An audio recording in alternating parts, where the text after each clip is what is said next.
Yeah, thanks, Amanda. I guess the best way I can put it is, what a team. An incredible group of guys that have a belief and a fight that they won't be denied. So, an amazing night here, our biggest win in our club's history. A real thank you and appreciation to our fans who even when we went down a goal, still stayed loud and stayed with us and never doubted, even when maybe we might have on the sidelines there for a little bit. I think the play that changes the game is actually Andre's save to keep it at 1-0. That's what big players do.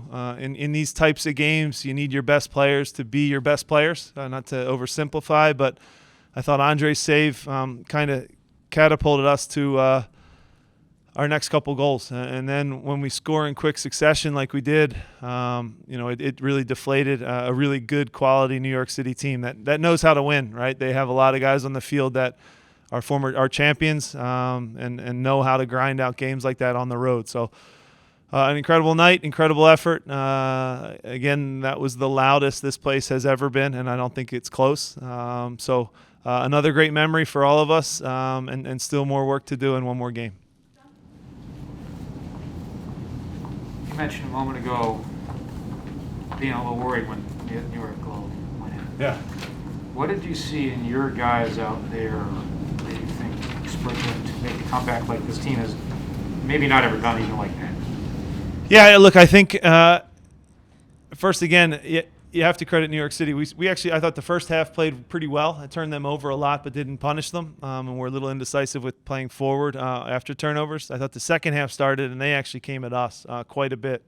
And the goal that they scored is a great transition goal. They made a great play on it, and when Maxi Morales that hits the back, once it came off his foot, I had a feeling it was going to hit the back of the net, and you have that. It's human nature, right? You have that sinking feeling of, oh no, here we go again, kind of thing, and that's natural. I can lie and sit here and tell you guys that I knew we were going to come back and win 3-1, but that's not the case, right? When you concede like that in a big spot and the place goes quiet, it hurts, right? But I think the crowd there, and after even off the tap off, all of a sudden got back behind us, and I think that helped, right? Obviously, they came at us again. Andre makes the huge save, and like I said already, that's the turning point for me, 100%. That changes the game.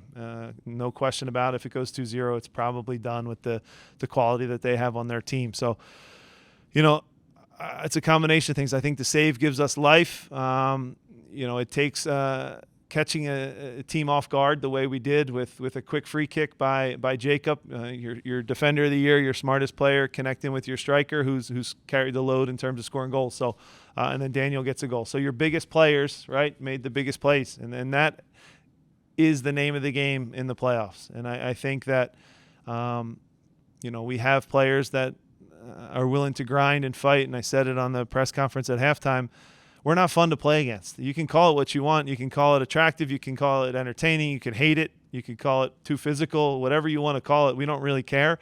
But we know the opponent does not like playing against us, and it wears them down over the course of 90 minutes. So full credit to the players. They're the reason for the team's success and the reason that the fans go home happy. And congratulations to all of them. Go right down the row here. Jim, what was the decision-making process with Ale like today? How tough was it to have that conversation with him at halftime? And can you talk about what Jack brings on the second goal in particular? Yeah, so there was two ways to do it. You can have your captain out there and your leader to start the game. We knew he wouldn't be 90 minutes fit. The tricky part would have been if you bring him off the bench, say the 60th minute, and he goes 30, or he comes in and he doesn't feel right and he, God forbid, re-injures himself. Then all of a sudden you've burned two subs in 2 moments. So the first benchmark was to get him to halftime. It didn't feel great. I'll be honest. It didn't feel great for him at halftime. I think you guys could see he was laboring a little bit. He gutted it out and gave as much as he could. And then the thinking was always to bring Jack on when the game kind of slowed down a little bit, because naturally first 15 minutes of a playoff game like this are chaos and intense and just tackles and duels and not much soccer. So bringing Jack in later, when the game slows down and he can start to pass, I thought he did a good job for us and played well. So, yeah, a little bit of the pluses and the minuses that go into it. Also, it's nice to have Jack on the field to end the game in case it goes 120 because he can hit a penalty kick as good as anybody. I'll just say prefers not to take penalty kicks. So there's a lot of little things that go into it. So I thought that was the move. Whether it was right or wrong, we'll never really know. I mean, but we wound up getting the win and grinding it out. Jim, does Corey's goal there to cap it off, does that really just sum up what he's given you off the bench this season? Yeah, great performance. I talk about a guy that changed the game, and the way I would say it is he was troublemaker. I see trouble behind you guys. Come on, coach. Finish. Come on. He's telling me I got to finish up. Come on. So I would say that I'm talking about Corey. Corey's played pretty good, though, right? Corey Burke? Very good. No. Hey, finish. Please. Go celebration, coach. I'm coming. 30 seconds. 30 seconds. 30 seconds? 30 Okay, seconds. 30 seconds. Start the Wow, clock. No, Corey changed the game. Hey, wait out. He's muy loco. I love Jose. He's the first player I can honestly put my hands up and say I can't control him. He's amazing. But no, look, Corey changed the game, and he was possessed. It's the best way I could put it. He came into the game possessed. He came into the game wanting to take it over, and it played in a way that I wouldn't be surprised if the doping people are here to test him because he was that intense and crazy on the field today. It was great. Got 30 seconds. You guys are in trouble. You already forgot. He's already partying. Don't worry. 1.1 back here, and then we'll let you go. I'm afraid of Jose. You guys are all afraid of Jose? So Jim, at the final whistle, you were very calm. I was looking down at you, and I was expecting to be jumping. But you're very calm. What's that moment like? You've been here for so long. You've just won the Eastern Conference.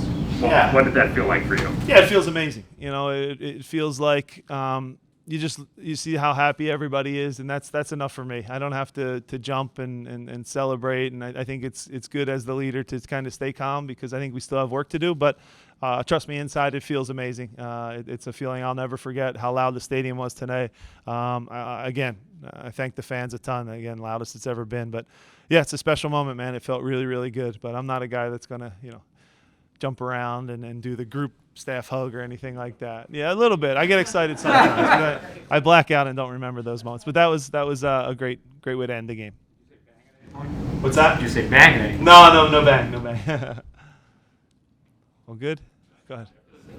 I said it after Corey. Oh, Jim, just one for, it's a lifelong Philly person. This is a special moment for the club. You've been at this club since basically the beginning. How can you kind of sum up your emotions and what it felt at the end of the game and then just everything that went into it? Yeah, it's our first final, and finals are hard to get to. Our first MLS Cup final, I should say, and it's not easy. In a 28-team league with the quality in this league and the talent that's out there, we're going to go on the road and play an LAFC team that's as good as any in our league's history. So we have a chance. There's no question about that. We can play with anybody. We've proven that all season.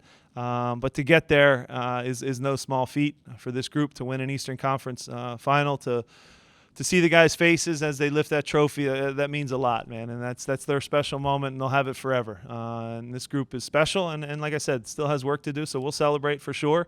Don't get me wrong, this was huge. But I think that we have to stay humble and hungry like we have all season and really make it as hard as possible for LAFC. But certainly, as proud as I've ever been as a coach to see this grow in this city the way it has year by year, gradually get better and better, to be talked about the way, and get the mentions with the Phillies and the Sixers and the Eagles and the Flyers, it has been a testament to all you guys that cover the team and have grown this thing a long way. So we got work to do still, but it's been fun to really be a part of it.